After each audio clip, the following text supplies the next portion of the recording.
Maths classes. आज हमारा session 25-26 का पहली क्लास है ये हमारी, जिसमें फर्स्ट चैप्टर स्टार्ट कर रहे हैं। ठीक है बेटा, आपको कुछ भी टेंशन लेने की जरूरत नहीं है। जो भी मैं कराऊंगा, जैसे कराऊंगा, सब बोर्ड सेंट्रिक होता है। मेनली मेरा फोकस होता है कि हम लोग अपना प्रीवियस ईयर क्वेश्चंस को जरूर करें, कवर करें, ताकि वो आपको आइडिया होगी सीबीएसई क्वेश्चंस पूछता कैसे है। राइट, तो अगर आज this is the first class, तो मैं थोड़ा सा 1-2 मिनट ले लेता हूँ बताने के लिए हम कैसे कैसे क्या क्या पढ़ने वाले हैं। राइट, हम सारे चैप्टर्स कवर करेंगे। राइट, जो जो सीबीएसई सेंट्रिक चीजें करेंगे, टाइप वाइज पढ़ेंगे कि कैसे कैसे टाइप में क्वेश्चन सीबीएसई पूछता है। राइट, और अगेन आपको कॉन्सेप्चुअल क्लैरिटी होना बहुत जरूरी है, क्योंकि अगर आप कॉन्सेप्चुअली क्लियर होंगे तो आप बाकी सब कुछ इजीली कर जाएंगे। राइट, क्योंकि कभी कभी अभी इस बार सीबीएसई ने थोड़ा ट्विस्ट डाला है पेपर में, थोड़ा सा पेपर मुश्किल आया है। राइट, अभी तक जो लास्ट ईयर हुआ था हमारा 23 में हुआ था, या 22 में हुआ था, या 24 में हुआ है, वो हमारे इजी थे। अभी 25 में सीबीएसई ने क्या किया, थोड़ा सा ट्विस्ट डाला है, तो आपको कॉन्सेप्चुअल क्लैरिटी होना बहुत जरूरी है। और आप आप स्टैंडर्ड मैथ्स के बच्चे हैं या आप बेसिक मैथ्स के बच्चे हैं, राइट, तो ज्यादा डिफरेंस नहीं होता है दोनों में। आपको हर एक एंगल से अपना पढ़ना होता है। ठीक है बेटा, तो आप whether you are the student of standard math या फिर आप बेसिक के हैं, तो आपको जो चीजें जरूरी है, जो चीजें इंपॉर्टेंट है, जैसे सीबीएसई पूछते हैं, वो लोग हम यहाँ पर करेंगे। ठीक है बेटा जी, तो अपनी वीडियो क्वालिटी को सेट कर लीजिए अपना 720 पिक्सल पे, ताकि आपको बोर्ड पे जो भी लिखा हुआ है बहुत अच्छे से दिखाई दे। ठीक है बेटा, और शुरू करते हैं हम अपना फर्स्ट चैप्टर का फर्स्ट टॉपिक। क्या है हमारा फर्स्ट टॉपिक? फर्स्ट टॉपिक है हमारा फंडामेंटल थ्योरम ऑफ अरिथमेटिक। ठीक है बेटा, इस पे क्वेश्चन आ जाते हैं हमारे। राइट, और अगर आपसे डायरेक्ट क्वेश्चन नहीं भी आता है तो आपको क्या पूछेगा, वो आपका इसका जो यूज है वो हम एचसीएम एंड एचसीएफ की वीडियो में पढ़ेंगे, जो हमारी नेक्स्ट वीडियो होगी, वहां आपका इसका यूज काफी आने वाला है। ठीक है बेटा, तो इसका स्टेटमेंट क्या है? इसका स्टेटमेंट है हमारा एवरी कंपोजिट नंबर, ठीक है बेटा, every composite number can be expressed या फैक्टराइज्ड, ठीक है बेटा, कैन बी एक्सप्रेस्ड या factorised as the product of its prime. This is the important. इसमें हमारा स्टेटमेंट, जो भी कोई कंपोजिट नंबर होता है, हाँ जी, अगर कंपोजिट नंबर क्या होता है हमारे, हाँ जी बताओ बेटा, कंपोजिट नंबर क्या होते हैं हमारे? जिनके हमारे मोर देन 2 फैक्टर्स होते हैं। Numbers who has more than 2 factors क्या होते हैं हमारे?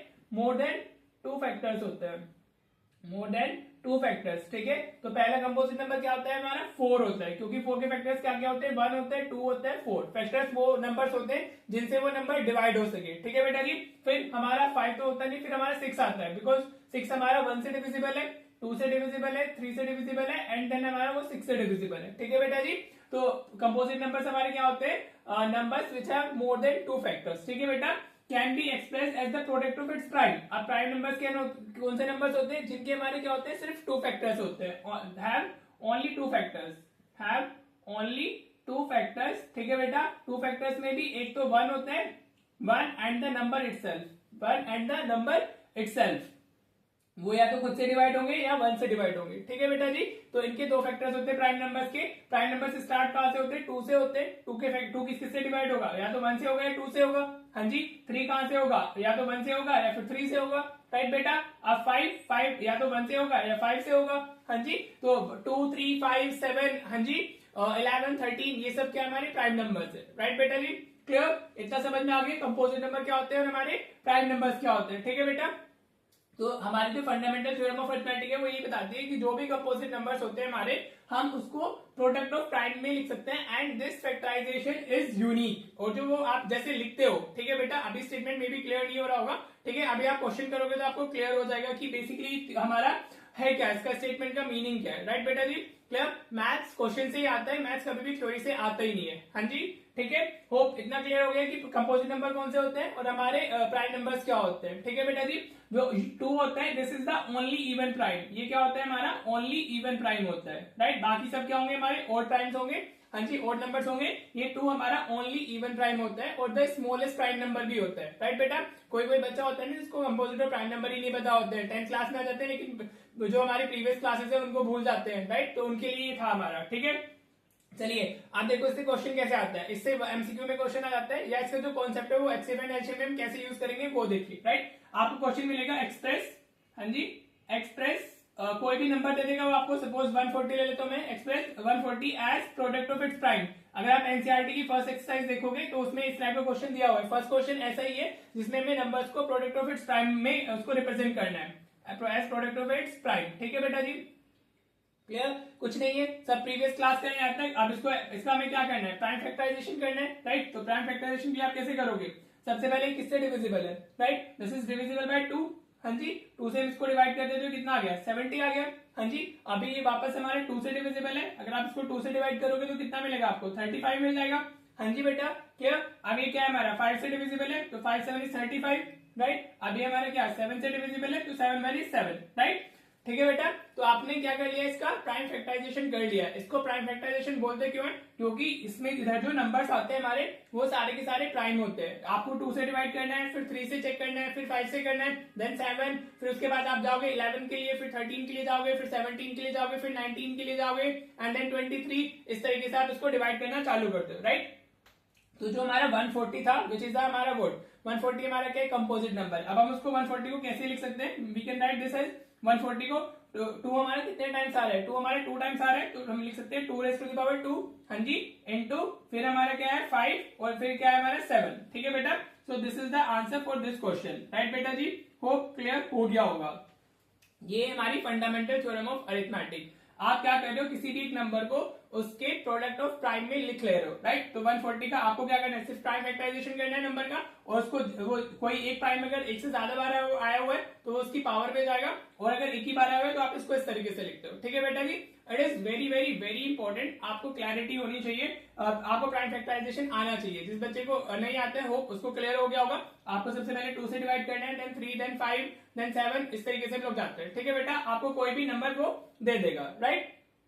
कोई बड़ा नंबर भी हो सकता है, कुछ भी हो सकता है। ठीक है जी, चलो अभी मैं एक और ले लेता हूँ। सपोज अभी ये यहाँ पे हमने इसको ले लिया, हम 324 ले लेते हैं। हम क्या ले लेते हैं 324। अभी हमें इसको क्या करना है as a product of its prime represent करना है। अभी सिर्फ हम फंडामेंटल थ्योरम ऑफ अरिथमेटिक देख रहे हैं। ठीक है बेटा जी क्लियर। तो अब देखो आपको क्या करना आना चाहिए प्राइम फैक्टराइजेशन। तो सबसे पहले 2 से डिविजिबल है राइट, 4 है ना यूनिट प्लेस पे तो 2 से डिवाइड हो जाएगा। अगर आप 2 से करोगे तो कितना जाएगा 162 जाएगा। हाँ जी बेटा क्लियर हो रहा है, होप क्लियर हो रहा होगा। अभी ये वापस 2 से डिविजिबल है, अभी ये कितना हो जाएगा हाँ जी 2 8 16 2 1 is 2 राइट बेटा जी क्लियर। अभी ये क्या है हमारा now this is divisible by 3, तो आप 3 से करोगे तो कितना मिलेगा आपको 27। वापस 3 से डिविजिबल है 9, वापस 3 से डिविजिबल है 3, और वापस 3 से डिविजिबल है 1 राइट बेटा क्लियर। तो जो हमारा 324 था हम उसको कैसे लिख सकते हैं 324 कैन बी रिटन एज 2 हमारा कितने टाइम आया है 2 हमारा 2 टाइम्स आया है, तो 2 raise to the power 2 into 3 हमारा 1 2 3 4 टाइम्स आ रहा है, तो 3 रेज़ टू द पावर 4 हो जाएगा। तो इसको अगर हमें 324 को as a product of its prime करना है रिप्रेजेंट, तो हम इस तरीके से लिख सकते हैं। वो जो प्राइम फैक्टराइजेशन होता है सेम एक्सप्रेशन आपको किसी दूसरे कंपोजिट नंबर में नहीं मिलेंगे राइट बेटा जी। यहाँ पे उसमें नंबर कुछ ना कुछ डिफरेंट जरूर होगा। होप आपको fundamental theorem of arithmetic clear हो गई होगी।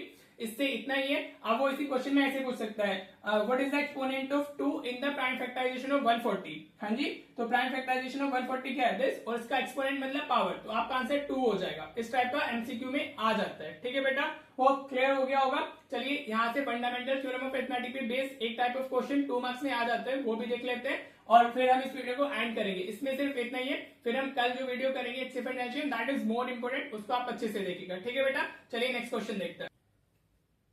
देखो बेटा ऐसा क्वेश्चन सीबीएसई पूछ लेता है, 2 मार्क्स के लिए इंपॉर्टेंट है हमारा। वो कह रहा है explain why this is the composite number. ठीक है, ये फंडामेंटल थ्योरम ऑफ अरिथमेटिक पे ही बेस्ड क्वेश्चन है और 2 मार्क्स में इजीली पूछा जा सकता है राइट बेटा जी।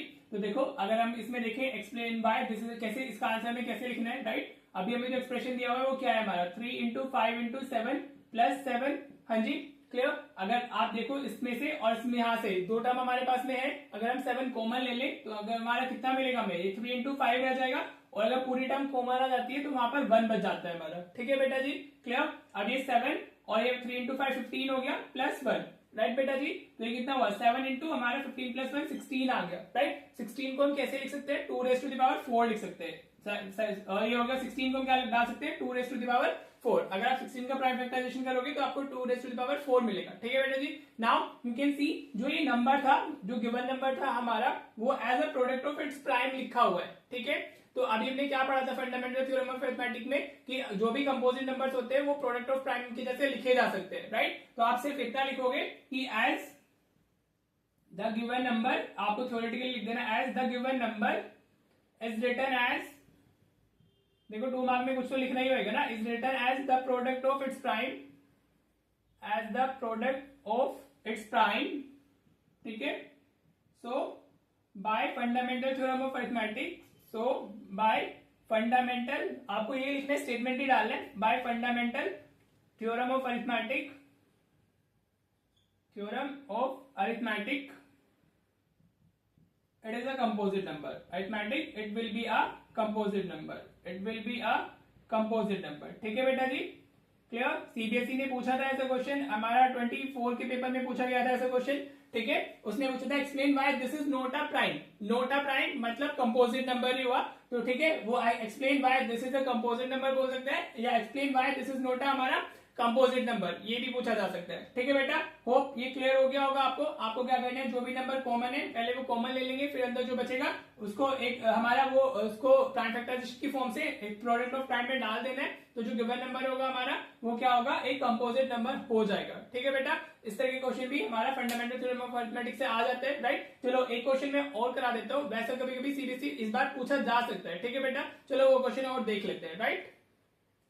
देखो बेटा, ऐसा क्वेश्चन भी आपका 2 मार्क्स में या फिर आपका एमसीक्यू के अंदर तो पूछा ही जा सकता है, राइट। वो इस क्वेश्चन को ऐसे भी दे सकता था, if m is the exponent of 2 and n is the exponent of 13 in the prime factorization of 468 then find the value of m plus n, right. मैंने इसको सिंप्लीफाइड फॉर्म में इस तरीके से लिख लिया है, बाकी वो लैंग्वेज फॉर्म में भी दे सकता है। कैसे देगा, if m is the exponent of 2 and n is the exponent of 13 in the prime factorization of 468 then find the value of m plus n, this may be हम आपको आंसर दिया जा सकता है, राइट। अब आपको क्या करना है, सबसे पहले हमें इसका प्राइम फैक्टराइजेशन ही करना है, हमें देखना है प्राइम फैक्टराइजेशन करके हमें क्या मिलने वाला है, राइट। पहले 2 से डिविजिबल है तो 2 2 is 4, 2 3 6, 2 4 is 8, राइट बेटा जी। अभी वापस 2 से डिविजिबल है तो कर लेते हैं, ये 2 1 is 2, 2 1 is 2, 2 7 is 1, हमारा क्या आ गया 14 आ गया। ठीक है बेटा जी, अब 7 8 9 इनका डिजिट ऑफ सम का डिजिट जो डिजिट्स का सम है वो 9 है, तो 3 से डिविजिबल होगा, राइट। हम इसको 3 से डिवाइड करते हैं तो कितना जाएगा, 3 3 is 9 और फिर यहाँ पे क्या मिलेगा 2 7, तो 3 9 is 27। ठीक है बेटा जी, ये वापस 3 से डिविजिबल हमें दिख रहा है, 3 से हमने डिवाइड किया तो कितना मिला 1 3।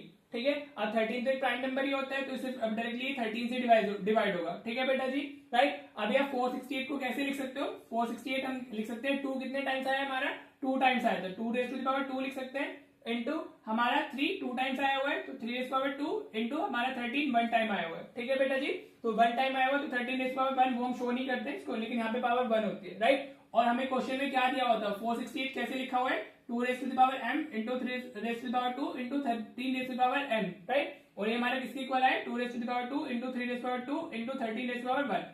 ठीक है बेटा जी, नाउ यू कैन सी कि ये दोनों इक्वल है, तो देयरफॉर हमारी जो m की वैल्यू होगी वो कितनी होगी, 2 हो जाएगी, क्योंकि इधर 2 की पावर m है और इधर 2 की पावर 2 है, और इधर हमारा m की वैल्यू कितनी होगी, इधर 13 raise to the power n है और इधर 13 रेज़ टू द पावर 1 है, तो n इक्वल्स टू 1 हो जाएगा। ठीक है बेटा, अब हमसे पूछा क्या है, अब हमसे पूछा है m प्लस n, तो हमारा आंसर क्या आ जाएगा 2 प्लस 1, तो 3 विल बी द आंसर। ठीक है बेटा जी, इस तरीके का क्वेश्चन भी हमारा फंडामेंटल थ्योरम ऑफ अरिथमेटिक पे 2 मार्क्स में आ सकता है, या फिर it can be asked in the हमारा क्या कहते हैं एमसीक्यूज एज वेल। ठीक है बेटा, राइट, होप क्लियर हो गया होगा। वो ऐसे पावर अननोन दे देगा, किसी का भी एक्सपोनेंट पूछ लेगा। ठीक है बेटा जी, चलिए फंडामेंटल थ्योरम ऑफ अरिथमेटिक को खत्म करते हैं, होप आपको अच्छे से क्लियर हो गया होगा। अब इसका जो यूज है वो हम नेक्स्ट वीडियो में पढ़ेंगे एचसीएफ और एलसीएम में, राइट। वो काफी इंपॉर्टेंट है, अगर आपको कोई डाउट रहता है तो डू कमेंट, जो भी आपके आउटपुट्स हो, आपको जो भी डाउट रहता है प्लीज उसको कमेंट जरूर कीजिएगा ताकि हम उसको अच्छे से डिस्कस कर सके। ठीक है बेटा, चलिए मिलते हैं नेक्स्ट वीडियो में। Thank you so much for watching the video.